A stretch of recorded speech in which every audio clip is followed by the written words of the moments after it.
Kainatın yaratılışının gayesi imandır. İnsan bu gaye istikametinde ne kadar ileriye giderse, o nispette dünyada huzurlu, ahirette de mesud olur. Yaratılış gayesin istikametinde yaya olan, ağır yürüyen, o istikamette bir cehdi, bir gayret olmayan kimse, dünyada talihsiz, bedbaht, huzursuz, ahirette de Allah'ın gazabına mazhar olur. Allah'a karşı saygılı olma, onu çok iyi bilmeye bağlıdır. Ona çok iyi bağlanma, yine onu bilmeye bağlıdır. Ondan gelenler karşısında sarsılmama, ürkmeme, irkilmeme, yine onu çok iyi bilmeye bağlıdır. İslamiyet'i bir tarafta bırakıp Kur'an'ı terk edip dönen bütün dönekler, Allah'ı iyi bilmeyen kimselerdir. Kur'an'ı tanımayan kimselerdir ki, sıkıştıkları zaman Kur'an'ı bırakmış ayrılmışlardır. Allah imtihan ettiği zaman o imtihanda kaybetmişlerdir. Ama gerçekten Allah'a inanan insan, yer bir tane ot bitirmese, gök bir damla su vermese, Allah'a inanmışsa, her şeyde onun izini görmüş, ona bütün ruhu canıyla bağlanmışsa, o dönme bilmez. Anlayışlı insan, idrakli insan hayatında bir kere döner. O da fıtratının istikametine döner. Yaratılışının gayesi istikametine döner. Yani Allah'a döner, Kur'an'a döner. Bir daha ikinci bir dönme onun için bahis mevzu olamaz. İsterse belalar yığın yığın gelsin, isterse kainattaki hadiseler, her şey onun aleyhine dönsün. O Allah'a döndükten sonra artık bırakıp dönmez başka tarafa. Bizim yer yer terk ettiğimiz şeylerin terk edilişinin arkasında işte bu imandaki kısırlık vardır. Küçük hadiseler karşısında ellerimizi gevşetmede imandaki bu kısırlık vardır. Allah'a itimat edemeyiş vardır. Ona tam inanamayış vardır. Allah'a Celle Celaluhu azametine uygun, marifet, zatına karşı marifet sahibi olamama var. Bunlar kamil manada olsa, kamili mutlaka karşı kamil bir inanışla bağlanacak ve ondan kopmamak için ne lazımsa yapacak. Cenab-ı Hak cümleye kamil imanı ihsan eylesin. Aklıma geldiği kadarıyla meseleyi tenvir için bir iki misal arz edeyim. Hakiki mümin, sigortanın attığı anda, bütün ışıkların söndüğü anda, beyin melekelerinin durduğu anda dahi Cenab-ı Vâcib-ül ve Tekaddes Hazretlerine dönüyor. İçimde bir burkuntu oldu. Beni bunaltacak bir bunaltma sebebi hasıl oldu. Bunaldım, onun için dini terk ettim. Bu kafirin sözüdür. Bunaldım, kalbimde sigorta attı. Kafamdaki bütün melekeler durdu. Onun için her şeyin sahibi Allah'a döndüm. Bu da müminin lafıdır. Mümin her şeyin bittiği, her şeyin sona erdiği, tükendiği anda dahi yine Allah'la beraberdir. İnna Allaha ma'allezine tekav vellezine hum muhsinun. Himayesine girenler, ona sığınanlar, yardımı ondan bekleyenler, unutmasınlar Allah onlarla beraberdir.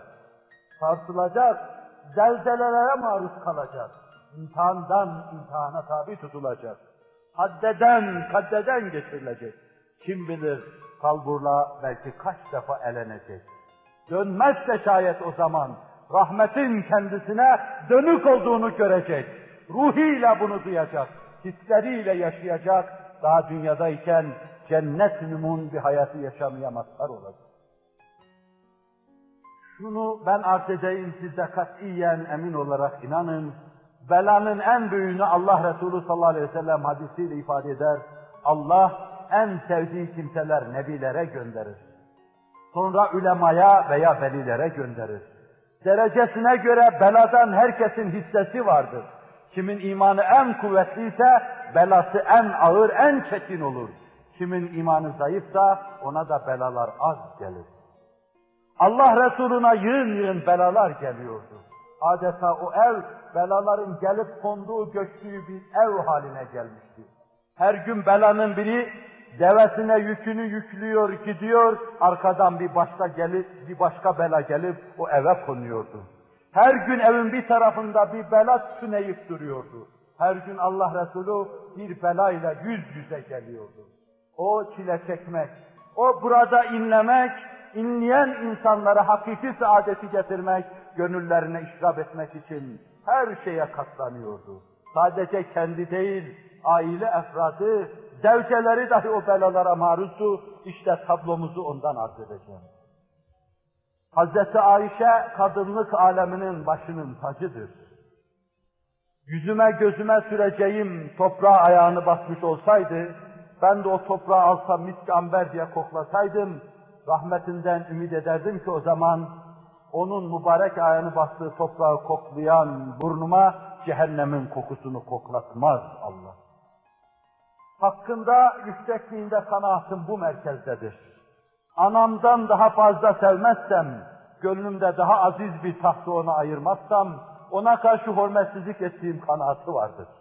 Anam dediğim zaman ne kadar içimde derin bir haz duyduğumu sadece ben bilirim. Müminlerin en düşük seviyelisi ben isem, bütün müminlerin gönlünde Hazreti Ayşe'nin tahtı bu denli yücedir, yüksektir. Ama siz görün ki, o hanede yerini aldığı için belalar onu da bırakmıyordu. Adeta belalarla köşe kovalamaca oynanıyordu. Birinden eteğini kurtardı mı, öbürü yapışıyordu arkadan. Daha gençti, çiçeği burnundaydı ve bütün hissiyatıyla Allah'a ve Allah Resulüne bağlıydı. Öyle bağlıydı ki, tahhir hadisesinde ayrılma veya ayrılmamakla muhayyer bırakıldıkları zaman Allah Resulü çağırdı, ona şöyle dedi: sana bir şeyi arz edeceğim. Anana babana danışmadan karar verme. Nedir o ya Resulallah? Mesele şudur. Allah isterseniz sizi bırakmamı emrediyor bana. Ama istemezseniz benimle kalırsınız.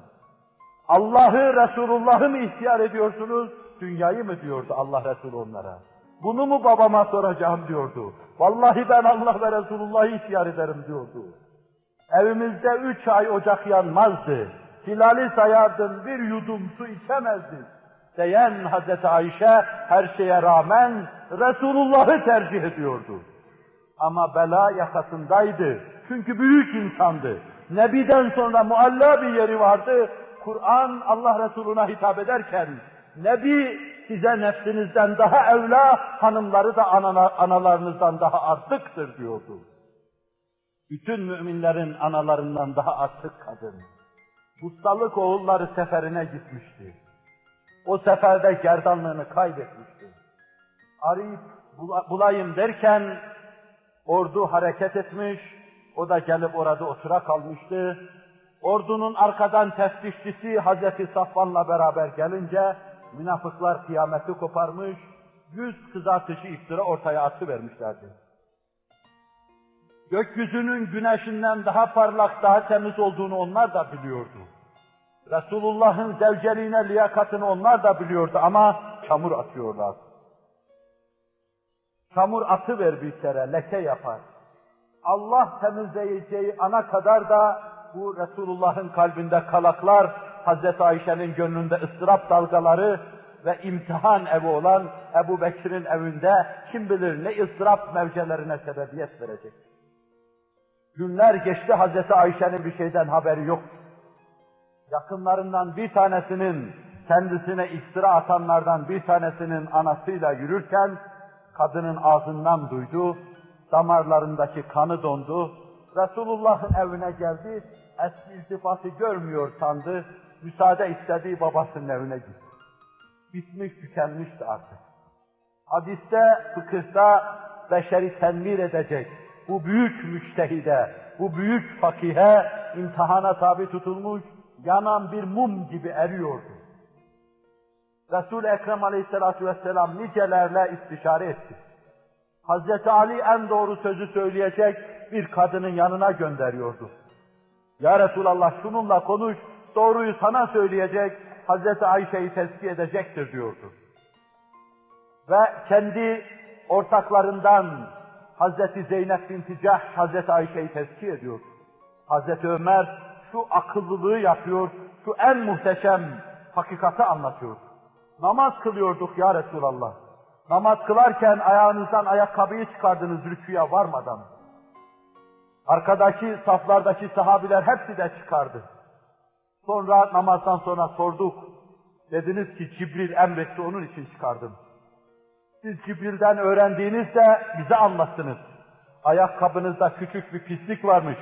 Namaz bozulmasın diye Cibril size haber vermiş. Siz de ayakkabınızı çıkarmışsınız. Ayağınıza bulaşacak bu kadar kiri haber veren Allah, ailenize atılacak bu çamuru haber vermez mi diyordu. Çok okkalı bir laftı.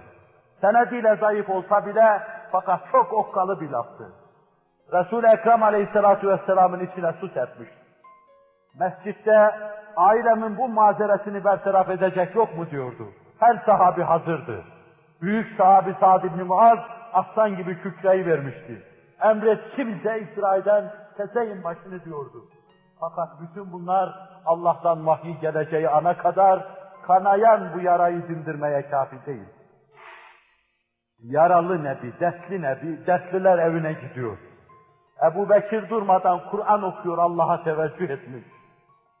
O Ümmü Ruman, Hazreti Ayşe'nin anası, büyük kadın, içinde ateş dalgaları birbirini takip ediyor. Peygamber hanımına iftira ediliyor, haşa ve kella. Hazreti Ayşe, ölümünü intizar eder gibi döşekte bekliyor. Allah Resulü mübarek o haneye teşrif buyuruyor, saadet götürüyor. Hazreti Ayşe bize naklederken vakayı, Resul-i Ekrem yanıma geldi, bana şöyle dedi. Ya Ayşe, eğer senin adetin değildir, senin nezih olduğunu bilirim. Fakat insan hata yapar da Allah'a teveccüh ederse, Allah onu affeder. Bu sözü Resul-i Ekrem'den duyduğum zaman anladım ki içinde bana karşı bir şey var. Bir tereddüt var gibi geldi. Vallahi dedim, ben daha genç bir kimseyim. Kur'an mevzunda pek fazla bir şey bilmiyorum. Ne diyeceğimi bilemiyorum. Döndüm anama dedim ki, ecibi li Resulillahi sallallahu aleyhi ve sellem. Anama dedim ki, Resulullah'a cevap ver. O vallahi ma adri ma akuli li Resulillah diyordu. Bilmiyorum ne diyeyim Resul-i Ekrem'e. Babama dönüp diyordum cevap ver, o da bir şey demiyordu. Ben o kadar şaşırmıştım ki, Sure-i Yusuf'tan bir ayet okuyacağım zaman, Hazreti Yakup'un adını da unuttum. Oğlu Yusuf'un adı aklıma geldi de, vallahi dedim sizinle benim meselemiz, Yusuf'un babasının meseli gibidir dedim. O tamamen esbaptan alakasını kestiği zaman, fasabrun cemil, vallahul müsteanu ala ma tasifun. Ben de bu sözü alem-i İslam adına okuyayım. Fasabrun cemil, vallahul müsteanu ala ma tasifun. Ama her şeyin bittiği yerde, her şeyiyle seyreden birisi vardır. Semi, basir olan Allah vardır. Artık damarlarımda kanım dondu, gözyaşlarımda kurudu, sırtımı kıbleye doğru döndüm, yatağımın içine girdim, Allah'a teveccüh ettim. Ben tam o vaziyetteyken birdenbire adeta gök şak şak oldu, yarıldı. Adeta Cibril imdada koşuyor gibi geldi. Resul-i Ekrem'i vahyin bastığı o mübarek hal basıverdi. Resul-i Ekrem vahyiden sonra kendine geldiğinde tebessümle mübarek dudaklarından şu ayetler dökülüyordu. İnnellezîne câû bil ifki usbetun minkum la tahsebuhu şerren lekum bel huve hayrun lekum. Habibi Zişanım, o cemaat ki iftira ettiler senin ailene, bir sürü yalanla, düzmeyle senin karşına çıktılar. O pak damene toz toprak saçtılar. Bu sizin için bir hayırdır. Bunda şer zannetmeyin. Münafık meydana çıkacaktır. Karaktersiz meydana çıkacaktır. Zayıf insan meydana çıkacaktır. Ebu Bekir'in evi imtihana tabi tutulup evci kemale çıkacaktır. Senin şerefine şeref katılacaktır. Makam-ı Mahmud'a liyakatın gösterilecektir. Bu gibi bu kabil hayırlar vardır. Sen mahza hayır olan bu işte şer görme diyordu. Hazreti Ayşe memnuniyetle saadet evi olan Nebiler Nebisi'nin evine dönüyordu. Ebu Bekir de mesut oluyordu. Ümmü Ruman da mesut oluyordu. Dünyada ve ahirette cennet saadeti yaşayan Hazreti Ayşe de, Resulullah da mesut oluyordu. Mümin her şeyin bittiği anda dahi Allah'a teveccüh eder. Allah istediğimi vermedi diye küskünlük yapmaz, kırılmaz, kalbinde inkisar olmaz. Bilakis kalbi kırıldığı zaman, bilakis mahrum kaldığı zaman "Ene indel münkesireti kulubuhum" Kutsi hadisinin muktezasına göre kalbi kırık olduğu an Allah'a teveccüh eder. Allah onunla beraberdir. Elinden tutacak, sahili selamete çıkaracaktır. İnna Allaha ma'allezine tekav vellezinehum muhsinun. Allah istika edenler, kendi himayesine girenler, kendisine sığınanlar, kendinden korkanlarla beraberdir. Allah ehli ihsanla beraberdir. Onu görmeseler bile görüyor gibi yaşayanlarla beraberdir. Ela inne ahsenel kelâmü ve ebla'n nizam. Kelamullahil melikil azizil allam. Kema kâlallahu tebâreke ve teâlâ fil kelam. Ve izâ kuri'al Kur'an festemi'û leh ve ansitû leallekum turhamûn.